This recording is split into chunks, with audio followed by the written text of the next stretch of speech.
Ça fout un peu la pression quand même, d'être déclaré le meilleur alors que je le mérite pas, mais c'est pas grave.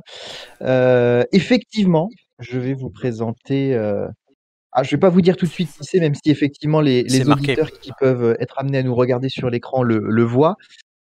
J'ai fait un thème ce soir, on est sur le thème de ton évocation que l'on va faire un peu plus tard dans cette émission. Flo, il a son adresse au 55 rue du Faubourg Saint-Honoré, Paris 8e, au palais dit, c'est quoi cette adresse? Non, c'est pas l'adresse d'Amélie, hein, le 55, L'Élysée.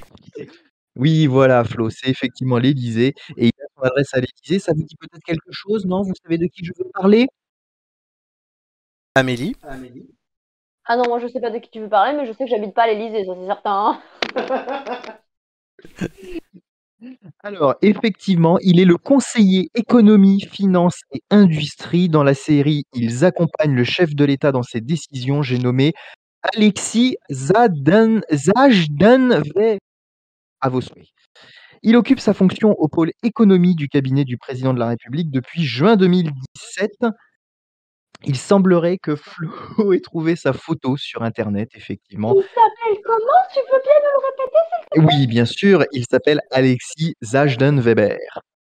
Et donc, il est donc au cabinet du président de la République depuis juin 2017, depuis les premiers pas d'Emmanuel Macron en tant que président. Le guide du pouvoir.fr, oui, ce site existe et nous indique que nous sommes là avec un macronien de la première heure ayant fait carrière à Bercy sur les thématiques économiques. Alors, quel est le problème quand vous voulez faire connaître aux auditeurs qui est Alexis Zagenweber? Je vous assure qu'à la fin, je connaîtrai son nom.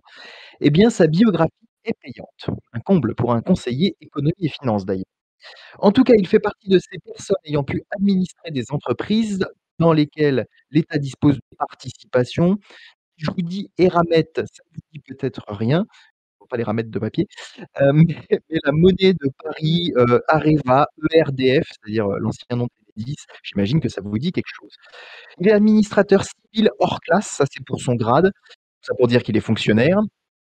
Diplômé de l'Institut d'études politiques de Paris en 1997. Ah tiens, bah, ça c'est pour notre public de ce soir, effectivement. Il est également ancien élève de l'ENA, promotion René Cassin de 2001 à 2003.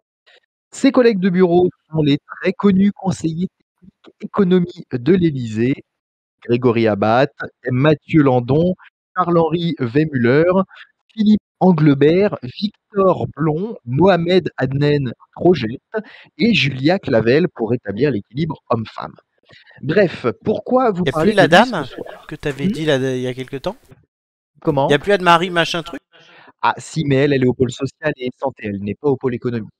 Mais je te remercie de suivre mes chroniques avec beaucoup d'intérêt. C'est mon Bref, rôle. pourquoi vous parlez de lui ce soir? Eh bien, parce que l'État vient de décider d'accorder 100 € par personne à 38 millions de Français. Attention, instant calcul mental. Ça, c'est pour Amélie. Si je donne 100 € à 38 millions de personnes,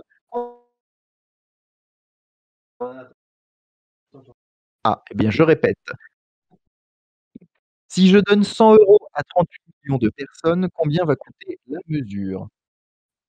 Amélie qui était vice-major de promo en licence de maths.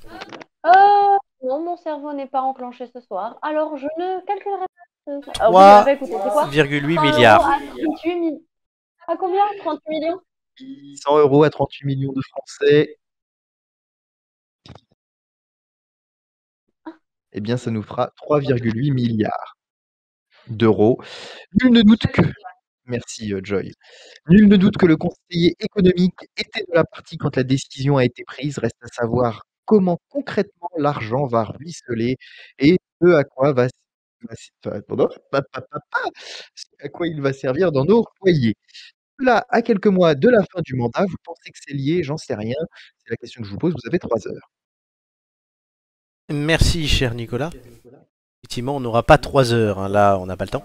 Mais c'est très intéressant. Tu vas nous faire tout le cabinet de Macron. Non, parce que je pense que c'est intéressant. Je sélectionne les personnes en fonction d'un intérêt d'actualité.